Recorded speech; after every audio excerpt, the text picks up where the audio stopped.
নমস্কার বন্ধুরা, welcome to cosmic flow. So আশা করি প্রেগনেন্সি অ্যান্ড স্পিরিচুয়ালিটি রিলেটেড আগের ভিডিওগুলো আপনারা প্রত্যেকেই দেখেছেন। যারা দেখেননি, ইউটিউব চ্যানেলে রয়েছে, তারা কিন্তু প্লিজ দেখে নেবেন। আই থিঙ্ক যে সেখান থেকে আপনারা ডেফিনেটলি ইনসাইটফুল ইনফরমেশন পাবেন, ঠিক আছে?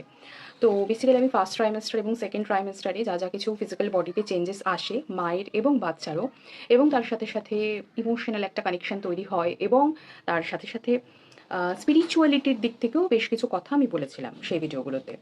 তো আজকে থার্ড ট্রাইমেস্টার রিলেটেড কিছু কথা বলার জন্যই ভিডিওটা করছি, কিন্তু তারপর আমার মনে হলো যে আপনাদের সাথে আরও গুরুত্বপূর্ণ কিছু কথা শেয়ার করি।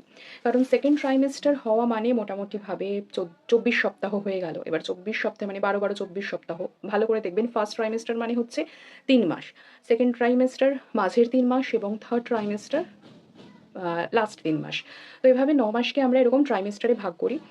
এবার যদি সপ্তাহ হিসেবে ধরি তাহলে 12 সপ্তাহ, তারপরে হচ্ছে 24 সপ্তাহ, তারপরে বাকি 36 সপ্তাহের পর থেকে 40 সপ্তাহ অবধি নর্মাল ডেলিভারি যেকোনো সময় হতে পারে।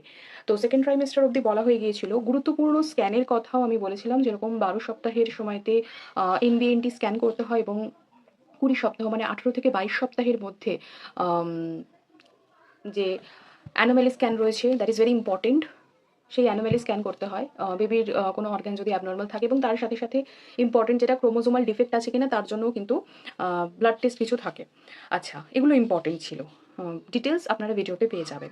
এবার বাকি থাকলো থার্ড ট্রাইমেস্টার, সেটা তো সম্পর্কে বলবো, কিন্তু আম, করার মুহূর্তেই আমার মনে হলো যে আমি অ্যাকচুয়ালি এই ফার্স্ট ট্রাইমেস্টারের সময়তেই মানে প্রেগনেন্সির শুরুতেই আমি মানে যখন আমি শিওর ছিলাম যে না, this is the time that I want to invoke some soul, some positive soul into my womb. তো তখন থেকেই আমি মানে পজিটিভিটির মধ্যেই থাকার চেষ্টা করতাম, এবং স্বামী নিষ্কামানন্দর লেখা একটি বই আমি পড়েছিলাম। তো আপনাদের সাথে সেটাই একটু শেয়ার করতে চলেছি, যেখানে মাতৃপরিচর্যা, শিশু প্রতিপালন, খাদ্যবিধি ইত্যাদি লেখা থাকে। এবার মনে হতে পারে যে যদিও এটা তো ডেলিভারির পর বা কিছু, কিন্তু তবুও এগুলো খুব ইম্পর্টেন্ট। মানে যাকে আমি ধারণ করেছি তার জন্য আমি কি করব না করব সেটা যখন আমি পড়ছি, কারণ কি যে ডেলিভারির পরে এত বেশি রাশ থাকে, ঠিক আছে? মানে টডলার ফেজ, মানে প্রথমে তো ইনফ্যান্ট ফেজ, ঠিক আছে, টডলার ফেজ এত বেশি রাশ থাকে যে ওই সময় সত্যি কথা বলতে যে দুর্দণ্ড বিশ্রাম পাওয়া, বইপত্র পড়া বা অত নাড়াঘাটা করা যায় না, ঠিক আছে? মানে আমার তো যায়নি। সেজন্য আমি মানে আমি জানতাম না যদিও যে এরকম এতটা রাশ হবে, বিকজ ডেফিনেটলি ফার্স্ট টাইম। তো আমি আমার পক্ষে যতটুকু যা সম্ভব হয়েছে, আমি যখন ফ্রি টাইম পেয়েছি তখন আমি অনেক স্পিরিচুয়াল কোর্সও করেছিলাম তার সাথে সাথে, যাতে আমারও সার্বিকভাবে উন্নতি হয়, আমিও আরও পজিটিভ থাকতে পারি, এবং তার সাথে সাথে আমি বিভিন্ন বইপত্র ফলো করেছিলাম। তো সেগুলোই আমার মনের মধ্যে গেঁথে গেছিলো, সেগুলোই আমার চেতন অবচেতন সবেতে গেঁথে গেছিলো যে এগুলো আমাকে করতে হবে। তো সেই জন্য মানে আমার অ্যাকচুয়ালি ওই আঁতুড় ঘর যেটা বলে, সেই আঁতুড় কাটার পরে আমার মানে সত্যি কথা বলতে যেটা বাংলা ভাষায় বলে যে নিঃশ্বাস ফেলার সময় নেই, সেই নিঃশ্বাস ফেলার সময় আমার ছিল না। মানে বেসিক্যালি মোটামুটি 1.5 বছরের পর থেকে একটু মানে যারা আমার সাথে সাথে প্রেগনেন্ট হয়েছে বা আশেপাশে ডেলিভারি হয়েছে তাদের আমি জিজ্ঞেস করতাম যে মানে কবে, মানে কবে একটু লাইক একটু ফ্রি টাইম পাওয়া যাবে, বা মানে ওই ফেজটা ভীষণ ডিফিকাল্ট ছিল। সবার থাকে এরকম নয়, ঠিক আছে? আমার যেমন পুরো প্রেগনেন্সি পিরিয়ডটা খুব ভালো ছিল, কিন্তু ওই সময়টা খুব রাশ ছিল। আর বিভিন্ন ধরনের মানে ইমোশনাল ইমব্যালেন্স বা আরও, কারণ ওটা অনেকে হয়তো বলবে পোস্টপার্টাম, বাট অ্যাকচুয়ালি আমার লাইফে এরকম অনেক রকম চেঞ্জেস এসেছিল, কিছু ঘটেছিল, যার জন্য আম, মানে কি বলবো, যে যাকে ডেফিনেটলি ফিজিক্যালি অসুবিধেই বলা চলে, ঠিক আছে? এবং ওই সময় হুট করেই আমার বেবির যখন 2.5 মাস বয়স, আমার শ্বশুরমশাই গত হন, উনি স্বর্গলোক গমন করেন। তো সেটাও একটা বড় মানে সেটার জন্যই সবকিছু, মানে সেটাই সবাইকে নাড়িয়ে দিয়েছিল। খুবই খারাপ সিচুয়েশনে ছিলাম আমরা। মানে সেটাকে অ্যাকসেপ্ট করা, ফেস করা, এটা ভীষণ ডিফিকাল্ট ছিল। যাই হোক, তো সেইসব নিয়ে মোটামুটি 1.5 বছর পার হওয়ার পর মোটামুটিভাবে একটু লাইফটা লাইক ব্যালেন্স হতে শুরু করলো, ঠিক আছে? যদিও এই ইমব্যালেন্স বা কিছু আমার সেটা কেউ জানে না, বা সেটা সম্পর্কে কোনো রকম কোনো ধারণা আমি খুব একটা আমার 2-4 জন ছাড়া কাউকে আমি দিইনি, কারণ সেটা ইম্পর্টেন্ট নয়। এবার যেহেতু সময়টা পেরিয়ে এসেছি এবং যুদ্ধটা জয় হয়েছে, সেই জন্যই এখন এই কথাগুলো বলছি। তো যাই হোক, সেই পয়েন্টটাকে কাট করে দিচ্ছি। এখন আপাতত এই সন্তান বা স্পিরিচুয়ালিটির এই ব্যাপারটাতে আসবো।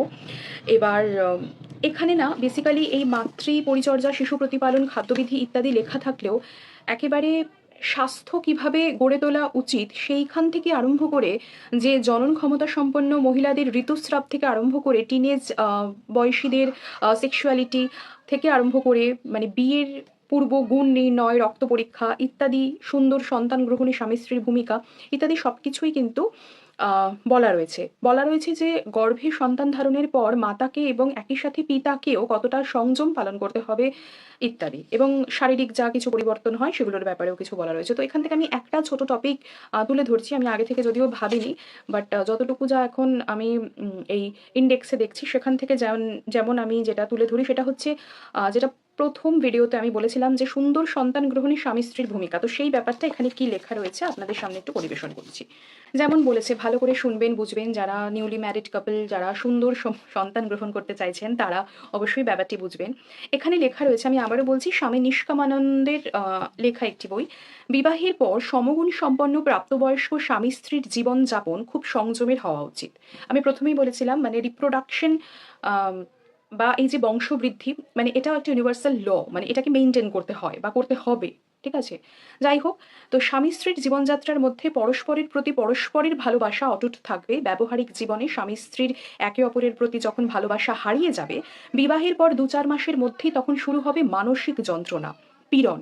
সেই অবস্থায় সহবাসে বলিষ্ঠ সন্তানের সম্ভাবনা থাকে না। আই রিপিট দিস লাইন আমার মতো করে। সেটা হচ্ছে যে বিবাহের পরে যখন 2-4 মাস যাবে, প্রথমে তো একটু লাভি ডাবি টাইপ লাগবে, সবই ঠিক আছে, সে অ্যারেঞ্জ ম্যারেজ হোক, লাভ ম্যারেজ হোক, যাই কিছু হোক, কিন্তু যদি তাদের মধ্যে কনফ্লিক্ট হচ্ছে কোনো, তখন কিন্তু আম, তারা যদি ওই কনফ্লিক্টের মধ্যে, মানে দেখুন, জোরপূর্বক হয়, বলপূর্বকও হয় ইন্টারকোর্স, এবার হয়তো জোরপূর্বক বলপূর্বক হলো না, নর্মাল হলো, কিন্তু দুজন কোথাও না কোথাও অখুশি, ঠিক আছে। মানে সেই যে একটা, মানে কি বলবো, যাই হোক, শিবাশক্তির মধ্যেও এই আম, দেখুন, ওভাবে ইন্টারকোর্স বা এগুলো তো বলা যায় না, কিন্তু আধ্যাত্মিকতা অনুসারে আমরা যে ফিজিক্যাল ইন্টারকোর্সে বা সঙ্গমে লিপ্ত হই, সেটাও না এক ধরনের, মানে মাথায় অনেক কিছু আসছে, কিন্তু কোনটা বলবো সোশ্যাল মিডিয়াতে, মানে কোন কথাটা কোন শব্দটা ঠিক হবে আর ঠিক হবে না সেটাই ভেবে আমি চুপ করে আছি। যাই হোক বলি, নিজের মনের কথাটাই বলি। সেটা হচ্ছে যে সঙ্গমে যে লিপ্ত হয় সেটাও এক ধরনের পূজা, ঠিক আছে, সেটাও এক ধরনের নিয়ম, সেটাও এক ধরনের পালন, সেটা করতে হয় আমাদের খাদ্য গ্রহণ বা ইত্যাদি শারীরবৃত্তীয় প্রক্রিয়া। এবং এটিকে যদি ভীষণ সুস্থ স্বাভাবিকভাবে করা হয়, এটাও এক ধরনের ধ্যান, এটাও এক ধরনের মেডিটেশন, এটাও এক ধরনের হিলিং, ঠিক আছে। তো শিবা শক্তির মধ্যে সেরকমই, বা ধরুন কোণারকের মন্দির বা বিভিন্ন ধরনের মন্দিরের স্থাপত্য ভাস্কর্যের ক্ষেত্রে আপনারা হয়তো দেখতে পাবেনই যে এই ধরনের যৌন আম, চিত্র ভীষণভাবে আহ, পরিস্ফুট হয়। তো সেগুলোর কোনো না কোনো মিনিং রয়েছে, মানে এটা এমন নয় যে ভীষণ কি বলবো, যে অসভ্যতামুখে পরিবেশন করা হচ্ছে, ঠিক আছে। কারণ এটা এটা এমন একটি প্রসেস, যে প্রসেসের মধ্যে definitely physical, mental, emotional, universal healing possible, ঠিক আছে। এটা একটা পুজোর সমান, কিন্তু ব্যাপারটা হচ্ছে যে মানসিক দিক থেকে রেডি থাকতে হবে দুজনকেই, ঠিক আছে। দুজনেই যদি মেন্টালি, ইমোশনালি, ফিজিক্যালি হিলড হতে চায়, তাহলে দুজনকেই রেডি থাকতে হবে, প্রস্তুত থাকতে হবে। কিন্তু যদি প্রস্তুত না থাকছে, যদি মানসিকভাবে একে অপরের প্রতি মানে অতটা আবিষ্ট না হচ্ছে, তখন কিন্তু যদি সন্তান সেই গর্ভে আসছেও, তাহলে কিন্তু বলিষ্ঠ সন্তানের সম্ভাবনা থাকে না। বলিষ্ঠ মানে কি, যে এমন নয় যে শারীরিকভাবে সে দুর্বল হবে শুধুমাত্র, কোথাও না, আপনি তো সারা জীবন বেঁচে থাকবেন না, ঠিক আছে। তো হয়তো সেই মানুষটির 80 বছর বয়সে কোনো রকম কোনো প্রবলেম ট্রিগার করলো, হতেই পারে, তো তাকে ইমোশনাল স্ট্রেংথটা দেওয়া, মেন্টাল, ফিজিক্যাল স্ট্রেংথ, সমস্ত কিছু সব জায়গা থেকেই বলিষ্ঠ শব্দটির প্রয়োগ করা হয়েছে। তো সেই জায়গা থেকে একদম, মানে ওভারঅল বলিষ্ঠ সন্তানের কিন্তু সম্ভাবনা থাকে না। তো সেই জন্য বাবা মা যিনিই থাকছেন, পিতামাতা যিনিই থাকছেন, তাদেরকে ভীষণভাবে পজিটিভ থাকতে হবে সব দিক থেকে। পরস্পরের প্রতি ভালোবাসা কেবল ভালোবাসার জন্যই হওয়া উচিত, সম্পূর্ণ শর্তহীন বিনিময়মুক্ত ভালোবাসা যখন অন্তরের অন্তঃস্থলে স্পর্শ করবে, ভালো করে বুঝুন, শর্তহীন, কোনো রকম শর্ত থাকবে না, নিঃশর্ত বা ইভেন নিঃস্বার্থ, ঠিক আছে, সেটাই হচ্ছে বিনিময় মুক্ত ভালোবাসা। অন্তরের অন্তঃস্থলে স্পর্শ করবে, মানে একে অপরের প্রতি এতটাই কানেক্টেড, সেই রূপ ভালোবাসাযুক্ত স্বামী স্ত্রীর কাছেই কিন্তু আদর্শ সন্তান এসে থাকে। উপযুক্ত জলবায়ু এবং পারিপার্শ্বিক পরিবেশ অনেক সময় সুসন্তান লাভে পিতামাতাকে সাহায্য করে। কারণ আমরা জানি যে ধরুন আমি যদি এখন হিলিংয়ের দিক থেকে বলি ডেফিনেটলি বাস্তু বলবো, বাট যারা এটাকে মানে না অন্তত যে পরিবেশে আমরা থাকি সেটাও ভীষণভাবে ম্যাটার করে, এইটুকু বুঝলেই যথেষ্ট। যে অঞ্চলের জলবায়ু ভীষণ রুক্ষ শুষ্ক সেখানে মানুষের মনগুলোও খুব শুষ্ক হয়। ওয়েল, এটিকে অন্যভাবে নেবেন না, এটিকে মানে এমন বলবেন না যে রুক্ষ শুষ্ক আবহাওয়াযুক্ত অঞ্চলে তাহলে কি সবাই রুক্ষ শুষ্ক হবে। দেখুন প্রত্যেকটা ক্লাইমেট, সব কিছু ঠিক আছে, প্রকৃতির যা কিছু সৃষ্টি সেটা কোনো না কোনো কারণেই হয়েছে। কোনো না কোনো কারণেই কোনো জায়গা বেশি আর্দ্র, কোনো জায়গা বেশি তার মধ্যে হয়তো শৈত্যপ্রবাহ হচ্ছে, কোনো জায়গা বেশি উষ্ণ, তো প্রত্যেকটা কারণেই রয়েছে এবং সেই সকল জায়গাতেই তাদের প্রারব্ধ দ্বারাই কিন্তু তারা জন্মগ্রহণ করেন। তো এটাকে অন্যভাবে নেবেন না। আর সবথেকে বড় কথা, এটা আমার লেখা নয়, আমি জাস্ট লেখাটাই আপনাদের কাছে ব্যক্ত করছি। যতটুকু ভালো মনে হচ্ছে আপনার জন্য সুইটেবল, আপনি যতটুকুকে অ্যাকসেপ্ট করতে পারবেন বলে মনে হচ্ছে সেটুকুই রিসিভ করবেন। যেই শব্দগুলো বা বাক্যগুলো আপনার জন্য নয় বা আপনার মনে হচ্ছে যে না this is not right, this is not appropriate, সেটিকে ডিসকার্ড করে দেবেন, নেবেন না। ঠিক আছে, এমন বাধ্যবাধকতা নেই জীবনে।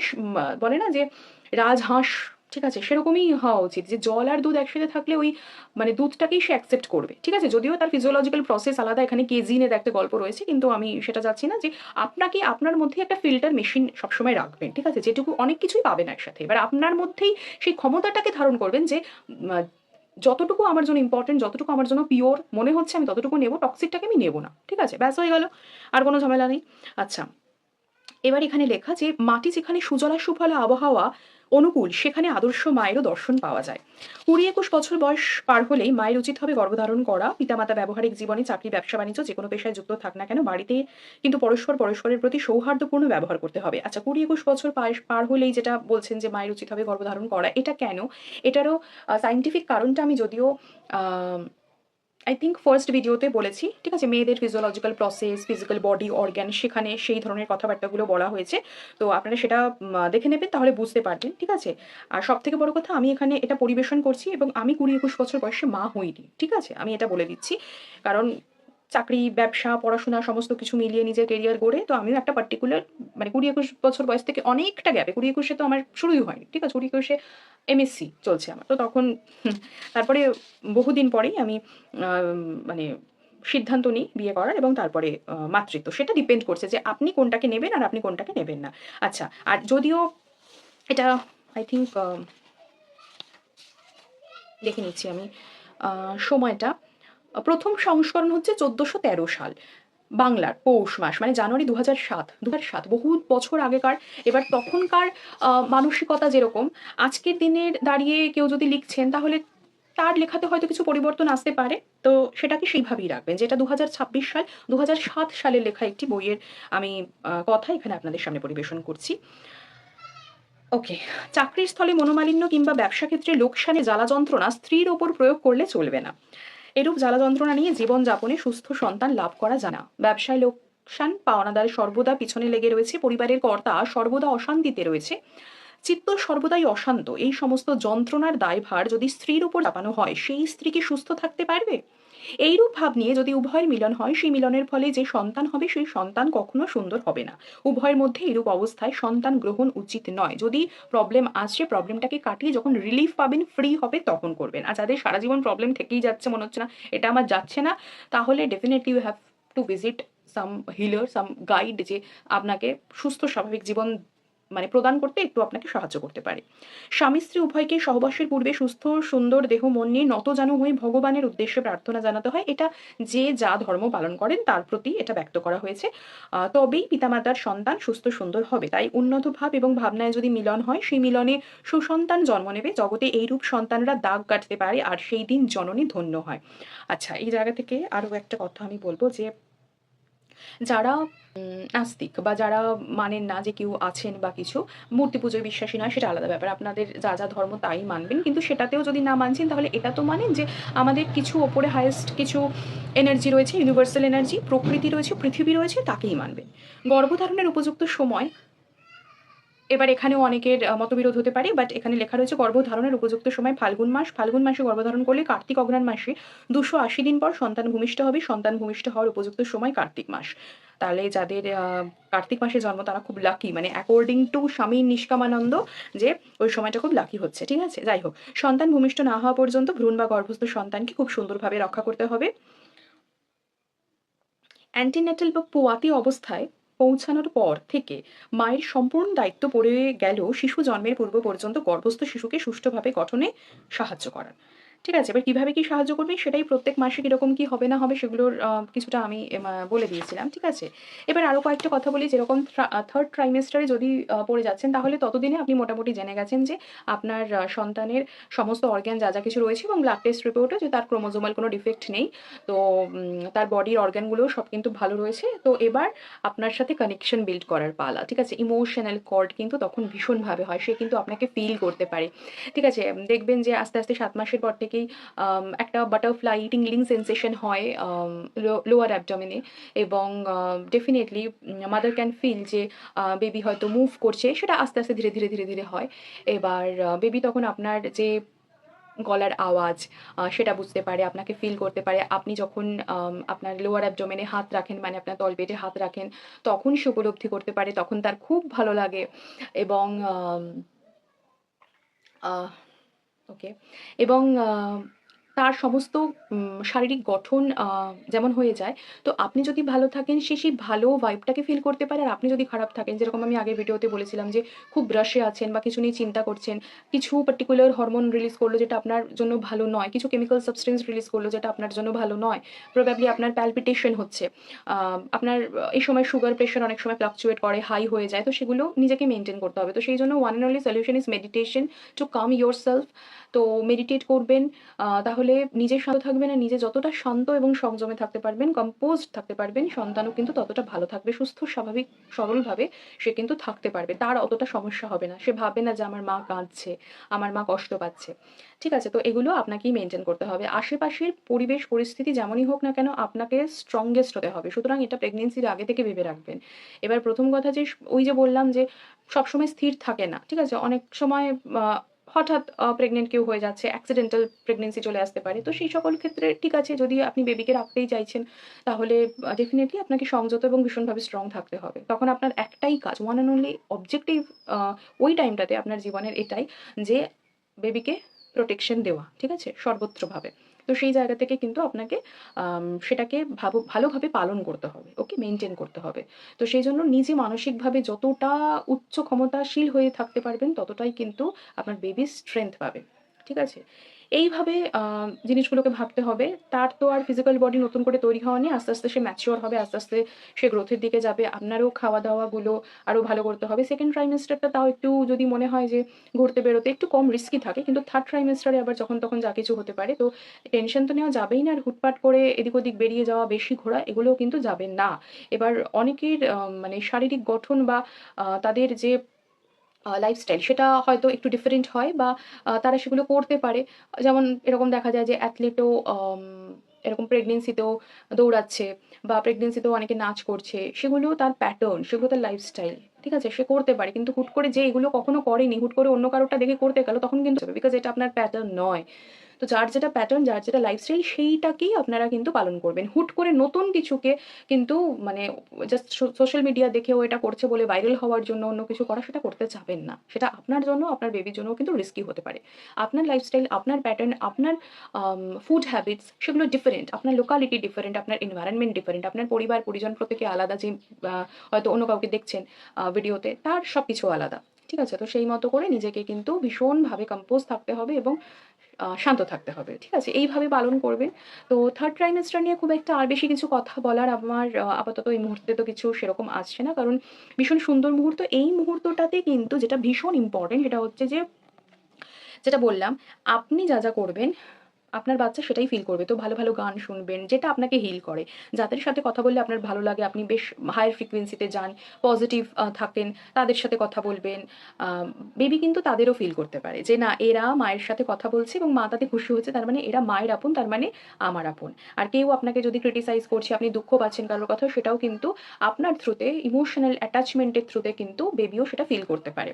ঠিক আছে? তো অনেক সময় দেখবেন যে হয়তো চেনে না, জানে না, বাট একটা টাইমের পর গিয়ে বেবি কোনো রিলেটিভ বা কিছু তার সাথে খুব একটা কানেক্ট হচ্ছে না। হয়তো প্রেগনেন্সির সময়তে সেই রিলেটিভটা আপনাকে কোনো কটু কথা বলেছিল। মানে কি বলবো যে হাসির ছলেই ব্যঙ্গাত্মক কিছু আরকি বলা, যেটা আপনার মনে খারাপ লেগেছিল। সেইটাও কিন্তু মেমোরিতে হাতে থেকে যায় এতটাই। তো সেই জন্য ভীষণভাবে ইম্পর্টেন্ট যে আপনি ডিভোশনের কিছু সং শুনতে পারেন, যেটা আপনি ভালোবাসেন। আপনি নাচ দেখতে পারেন, আপনি যা, যা কিছু ওয়াচ করতে ভালোবাসেন সেগুলো দেখবেন। আর ভালো, ভালো কথা বলবেন, কখনো খারাপ কথা বলবেন না। আ সবকিছু যা করবেন ভালো, ভালো করবেন। ঠিক আছে? মানে যদি কি ভালো, কতটা ভালো সেটা না জানেন তাহলে ওই অষ্টাঙ্গিক মার্গ ফলো করবেন। ঠিক আছে? তো সত্য কথা বলা, সৎভাবে জীবনযাপন করা, সমস্ত কিছু সৎভাবে। ঠিক আছে? পরিশ্রমের সাথে সৎভাবে। তো এইভাবে করবেন তাহলে দেখবেন যে সেও কিন্তু স্ট্রং হচ্ছে এবং সবকিছু শিখছে ভালোভাবে। ঠিক আছে? তো এই হলো ব্যাপার। তাহলে আপাতত যতটুকু বলার একটা মুড ছিল বা ভেবে রেখেছিলাম বললাম। ভেবে কিছুই রাখিনি। ঠিক আছে? যতটুকু যা এলো এই মুহূর্তে আর সেরকম কিছু আসছে না। আবার যদি এই রিলেটেড কিছু বলার থাকে তাহলে অবশ্যই বলব। আশা করি আপনাদের ভিডিওটি ভালো লাগলো। যদি ভালো লেগে থাকে তাহলে আগের ভিডিওগুলো একদম মিস করবেন না। সেখানে অনেক রকম সায়েন্টিফিক ইনফরমেশন রয়েছে। আজকের ভিডিওতে খুব একটা সায়েন্টিফিক অ্যাপ্রোচ আমি কিছু করিনি। পুরোটাই বেশ গল্পের ছলে হলো। পরবর্তীকালে নিশ্চয়ই এরকম রিলেটেড ভিডিও থাকবে। ঠিক আছে? ভালো থাকবেন, সুস্থ থাকবেন এবং সকলকে ভালো রাখবেন। ধন্যবাদ।